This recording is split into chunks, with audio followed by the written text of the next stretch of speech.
Hello everyone, welcome to Catalyst Study. ये सब इससे सेट जो और ये सीरीज जो हमने लाया है specially for the UP triple S C PET जो कि एग्जाम्स होने वाले हैं अभी उसके लिए। इसमें history, geography, polity, economics, general awareness, UP facts और करंट अफेयर्स ये सब का कंपाइलेशन वीडियो है। और ये काफ़ी इंपॉर्टेंट है क्योंकि पिछली जो यूपी ट्रिपल एस सी के एग्जाम है हुए हैं उनके मद्देनजर देखते हुए ये वीडियो को बनाया गया है। तो चलिए स्टार्ट करते हैं वीडियो को। Which article tells about abolition of untouchability, मतलब कौन सा आर्टिकल छुआछूत की बात करता है। तो वो आर्टिकल है आर्टिकल 17। ये फंडामेंटल राइट में है सर। फंडामेंटल राइट आर्टिकल 12 से लेके आर्टिकल 35 तक है। ठीक। आर्टिकल 18 की अगर बात करें तो आर्टिकल 18 बात करता है एबोल्यूशन ऑफ द टाइटल। हाँ, आप कोई भी टाइटल धारण नहीं कर सकते हैं, जैसे भारत रत्न हो गया या ऐसा कुछ टाइटल आप धारण नहीं कर सकते हैं। ठीक। आर्टिकल 19 बात करता है राइट टू फ्रीडम। आर्टिकल 14 है आपका राइट टू इक्वालिटी। तो ये सारे आपके फंडामेंटल राइट्स के आर्टिकल हैं। तो इसका आंसर है article 17। In which act trade monopoly of east India company was abolished, कौन से एक्ट में जो ट्रेड मोनोपोली थी ईस्ट इंडिया कंपनी की उसको खत्म कर दिया गया था। ब्रिटिश क्राउन ने उसको पूरी तरह से खत्म कर दिया था। तो वो एक्ट था चार्टर एक्ट 1813 में पूरी तरह से खत्म कर दिया गया था। पूरी तरह से क्या, बस आपको मोनोपोली टी की मोनोपोली दी गई थी कि आप टी में ट्रेड कर सकते हैं, वो भी चाइना के साथ, और सब आपको खत्म कर दिया गया था। और सब अगर बात करें रेगुलेटिंग एक्ट 1773 की, तो इसमें गवर्नर जनरल ऑफ बंगाल को, जो आपका गवर्नर वो होता था गवर्नर ऑफ बंगाल, उसको गवर्नर जनरल ऑफ बंगाल बना दिया गया था। एससी सुप्रीम कोर्ट की स्टैब्लिश की गई थी रेगुलेटिंग एक्ट में कलकत्ता में। ठीक। चार्टर एक्ट 1833 की बात करें, ठीक, तो इसमें गवर्नर जनरल ऑफ बंगाल को, गवर्नर जनरल जो बंगाल का था उसको गवर्नर जनरल ऑफ इंडिया बना दिया गया था। और पहले गवर्नर जनरल कौन थे इंडिया के, वो थे विलियम बेंटिक। ठीक। तो इस चीज को आप ध्यान रखेंगे। इसी वाले एक्ट में आपको एक चीज और है, चार्टर एक्ट 1813 में आपको 1 लाख रुपीज इन्वेस्ट किए गए थे ऑन इंग्लिश लैंग्वेज। तो ये भी याद रखेंगे। गवर्नमेंट ऑफ इंडिया काफी इंपॉर्टेंट है, इसको गुड गवर्नेंस एक्ट भी बोला जाता है क्योंकि उस समय लगा था इंडिया के लोगों को ये एक्ट हमारे लिए कुछ अच्छा करेगा, लेकिन ऐसा कुछ हुआ नहीं और इसलिए इसको गुड गवर्नेंस एक्ट बोला जाता है। इसमें गवर्नर जनरल को, जो गवर्नर जनरल ऑफ इंडिया होता था, उसको बदल के वायसराय ऑफ इंडिया कर दिया था, वायसराय में बदल दिया गया था। ठीक है। इसमें सेक्रेटरी ऑफ इंडिया भी बैठा दिया गया था कि जो भी डील करेगा, यहाँ का जो वायसराय होगा और क्राउन के बीच में जो डील करेगा वो सेक्रेटरी ऑफ इंडिया बैठा दिया गया था। तो इसका आंसर है चार्टर एक्ट 1813। तो ये सब याद रखेंगे आप। बारगी डैम काफी इंपॉर्टेंट डैम है ये इंडिया का। बारगी डैम कौन से रिवर पे है, तो बारगी डैम है नर्मदा रिवर पे। नर्मदा रिवर पे और भी डैम है, जैसे ओमकारेश्वर डैम हो गया, इंदिरा सागर डैम हो गया, ओमकारेश्वर हो गया, इंदिरा सागर हो गया। ठीक। चेनाब, चेनाब पे परीक्षा डैम है, परीक्षा डैम है। ठीक। सतलज की बात करें तो काफी इंपॉर्टेंट है, भागरा नंगल डैम है इस पे, सतलज पे। महानदी पे वर्ल्ड्स लार्जेस्ट डैम है इस पे, हीराकुंड डैम। तो इस चीज को आप ध्यान रखेंगे। महानदी आपके छत्तीसगढ़ उड़ीसा वाले रीजन में है, सतलज आपके जम्मू कश्मीर, और चेनाब भी वही रीजन, नर्मदा आपके मध्य प्रदेश महाराष्ट्र वाले रीजन में बहती है। ठीक। रायमोना नेशनल पार्क, ये अभी अभी नेशनल पार्क बना है। ठीक। तो ये कौन से स्टेट का नेशनल पार्क है, तो ये आसाम का 6th बना है। 7th भी आसाम का भी नेशनल पार्क बना है एक, वो है आपका डिब्रू शिखोवा नेशनल पार्क है, तो 7th आपका आसाम का नेशनल पार्क है। अरुणाचल प्रदेश की आप बात करें अगर तो अरुणाचल प्रदेश में नामदफा है, नामदफा नेशनल पार्क है। वेस्ट बंगाल में आपका गोरुमारा नेशनल पार्क है, न्योरा वैली नेशनल पार्क है, जल्दापारा नेशनल पार्क है। ठीक। शिंघीला नेशनल पार्क है। तो काफी है। बक्सा है आपका बंगाल में। तो काफी नेशनल पार्क हैं आपके बंगाल वाले। नागालैंड में एक फेमस जो नेशनल पार्क है इंटाकी नेशनल पार्क। ठीक। ये नागालैंड वाले रीजन में, तो इसका आंसर आसाम होगा।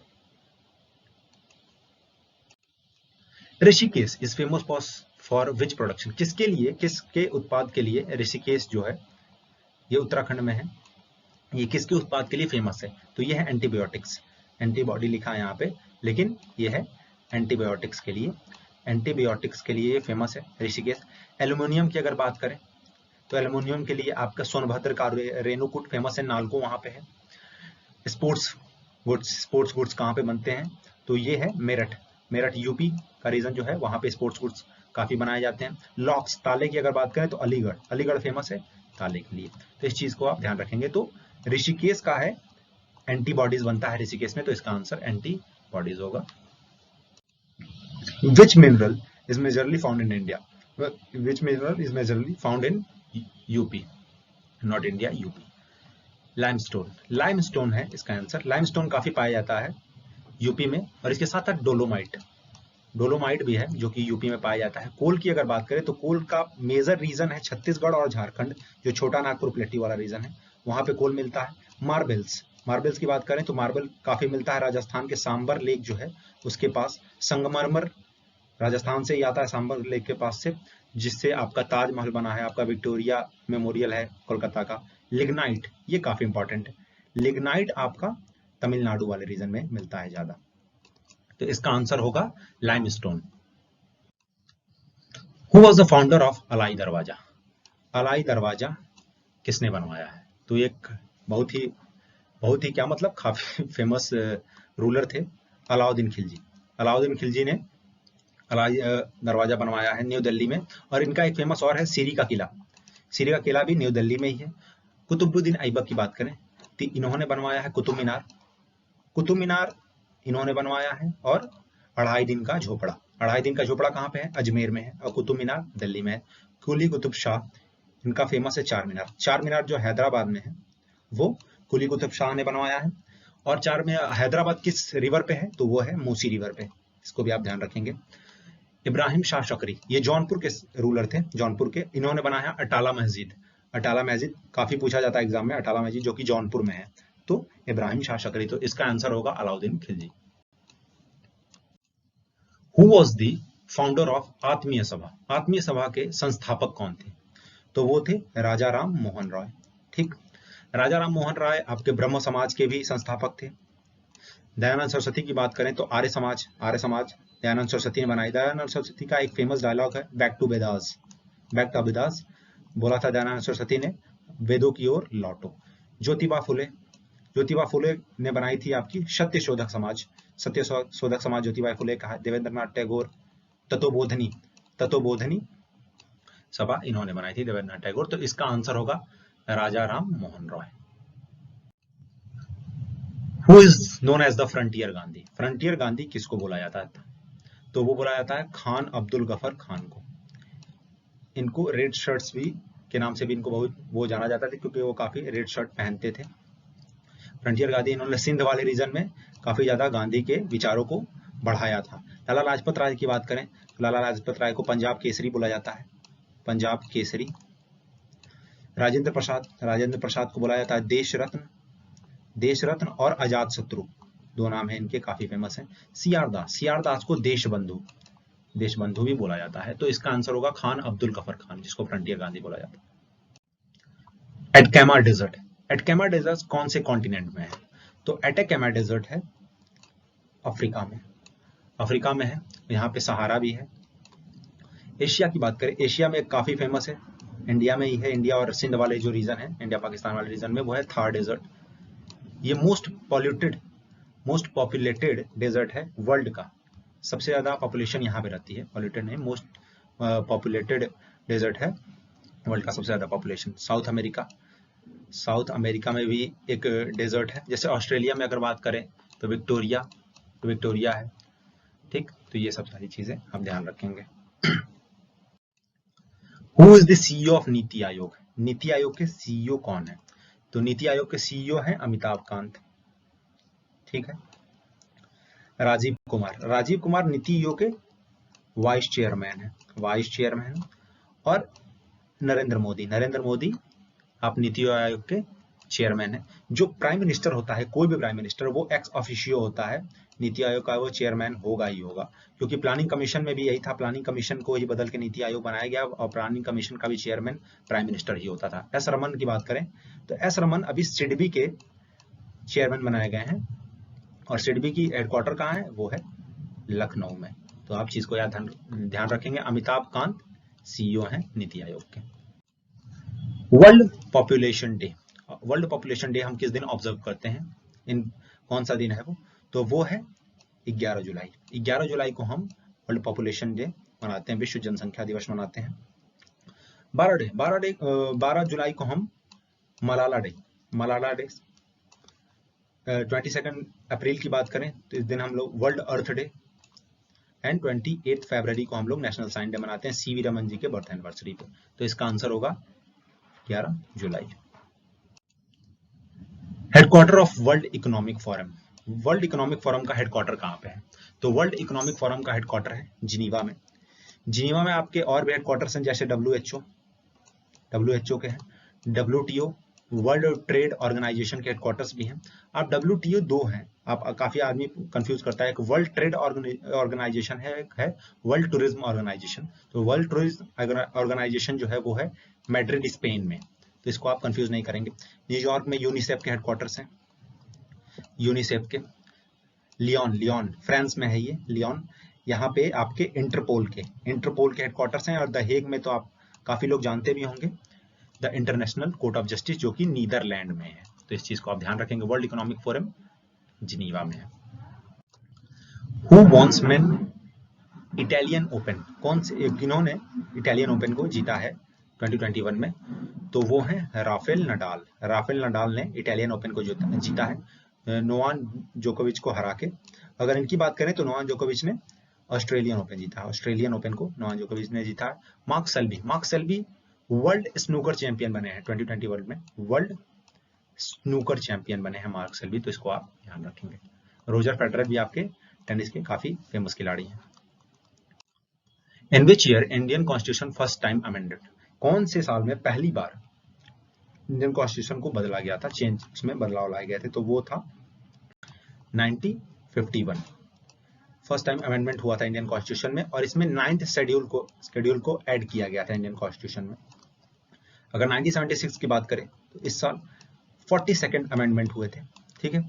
इसमें फर्स्ट टाइम प्रीएम्बल को अमेंड किया गया था, और ओनली वन है बस, इसी साल 42nd अमेंडमेंट में ही प्रीएम्बल अमेंड हुआ था, जिसमें socialist, secular, integrity, unity word add किए गए। तो इसको मिनी कॉन्स्टिट्यूशन भी बोला जाता है। 42nd अमेंडमेंट को आप मिनी कॉन्स्टिट्यूशन भी हम बोलते हैं। 2002 की अगर बात करें, 86th अमेंडमेंट हुआ था इस साल, 86th अमेंडमेंट, और इसमें राइट टू एजुकेशन, ठीक, आर्टिकल 21A को इसमें ऐड किया गया था। और फंडामेंटल ड्यूटीज में 11th नंबर का, जो उसमें भी यही बात किया गया है, राइट टू एजुकेशन की बात की हो तो उस साल इसको ऐड किया गया था 2002 में।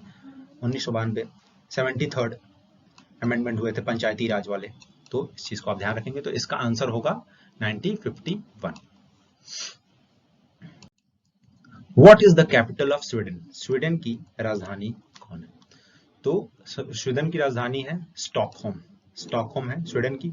बर्न कहाँ की राजधानी है? बर्न है स्विट्जरलैंड की राजधानी। मैड्रिड स्पेन की है, और हवाना आपकी क्यूबा की है। इस चीज को आप ध्यान रखेंगे। मैड्रिड में आपके वर्ल्ड टूरिज्म ऑर्गेनाइजेशन है, WTO वर्ल्ड टूरिज्म ऑर्गेनाइजेशन है मैड्रिड में, इसको आप ध्यान रखेंगे। तो कैपिटल, स्वीडन का कैपिटल क्या है? स्टॉकहोम। नाथुला दर्रा किस स्टेट में है? कौन से इंडिया के स्टेट में है नाथुला? तो नाथुला है सिक्किम में। सिक्किम में एक और फेमस है जेलपला भी है। जम्मू एंड कश्मीर की बात करें तो उसमें अगर फेमस दर्रे की बात करें तो बुर्जिल पास है, पीर पंजल है, बनिहाल है, ठीक है। उत्तराखंड में अगर बात करें नीति पास है, माणा पास है, लिपू भी है। और हिमाचल प्रदेश की अगर बात करें शिपकिला, ये काफी इंपॉर्टेंट है, काफी बार शिपकिला पूछा जाता है। रोहतांग पास भी है।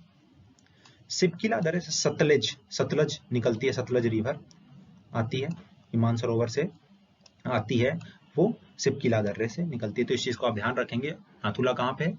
वो है, इस क्वेश्चन का आंसर होगा Sikkim. MK Gandhi, Mohandas Karamchand Gandhi withdrawn non cooperation movement due to, किसकी वजह से उन्होंने नॉन कॉपरेशन मूवमेंट को विड्रॉ कर लिया था, मतलब उसको खत्म कर दिया था? तो वो था चौरी चौरा इंसिडेंट। ये कब हुआ था? ये 4 फरवरी 1922 में हुआ था।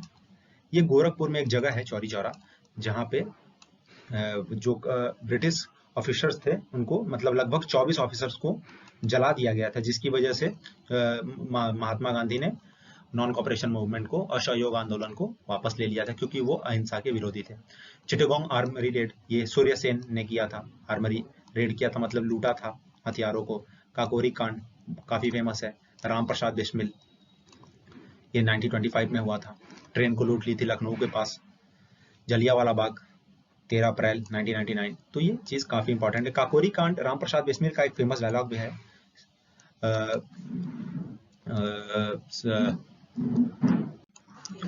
सरफरोशी की तमन्ना अब हमारे दिल में है, ये राम प्रसाद बिस्मिल ने बोली थी, तो काफी इंपॉर्टेंट है ये। तो इस क्वेश्चन का आंसर है चौरी सरा। Which river cut tropic of cancer twice? Tropic of cancer को कौन सी वो रिवर है जो 2 बार काटती है? तो वो है माही रिवर। ये अरावली वाले रीजन में बहती है। लूनी रिवर की अगर बात करें, लूनी रिवर इफेमरल रिवर है। इफेमरल क्या होता है? इफेमरल वो होती है कि जो बरसात के मौसम में जो रिवर बहती है और वो जैसे कि वो प्लेन में ही खत्म हो जाती है, वो पहुंच नहीं पाती, या वो डेल्टा या एस्चुरी ऐसा कुछ नहीं बनाती, वो खत्म हो जाती है बीच में, तो उसको इफेमरल रिवर कहते हैं। तो लूनी इफेमरल रिवर है। दामोदर सौरव ऑफ बंगाल बोला जाता है क्योंकि ये काफी बाढ़ लाती है बंगाल वाले रीजन में, जो कि छोटा नागपुर प्लेट्यू से निकलती है। सुवर्णा रिवर आपका, इस पे हुंड्रू फॉल है, काफी इंपॉर्टेंट है, हुंड्रू फॉल है, और ये इस रिवर पे रांची शहर बसा हुआ है, तो इस चीज को आप ध्यान रखेंगे। तो इसका आंसर है Mahi river. Who was the president of steering committee? जो इंडियन कॉन्स्टिट्यूशन को बनाने के लिए कई सारी कमिटीज का गठन किया गया था, जिसमें से काफी इंपॉर्टेंट कमेटी थी स्टीयरिंग कमेटी।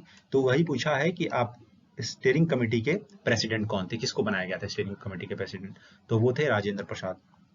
राजेंद्र प्रसाद आपके नेशनल फ्लैग के कमेटी के भी प्रेसिडेंट बनाए गए थे। बी आर अम्बेडकर, ये काफी इंपॉर्टेंट, सबसे ज्यादा मान लीजिए इंपॉर्टेंट है क्योंकि ये ड्राफ्टिंग कमेटी, जो कॉन्स्टिट्यूशन को जिस कमेटी ने ड्राफ्ट किया था उसके ये प्रेसिडेंट थे। इसमें 7 लोग थे इस ड्राफ्टिंग कमेटी में। जवाहरलाल नेहरू की अगर बात करें तो Jawaharlal Nehru union power committee के ये सदस्य थे, मतलब में प्रेसिडेंट थे, और यूनियन कॉन्स्टिट्यूशनल कमेटी के भी ये प्रेसिडेंट थे। वल्लभ भाई Patel, advisory committee on fundamental rights, advisory committee on fundamental rights and advisory committee on minorities, इसके ये प्रेसिडेंट थे। तो ये काफी इंपॉर्टेंट है। तो स्टीयरिंग कमेटी के जो प्रेसिडेंट थे वो थे डॉक्टर राजेंद्र प्रसाद।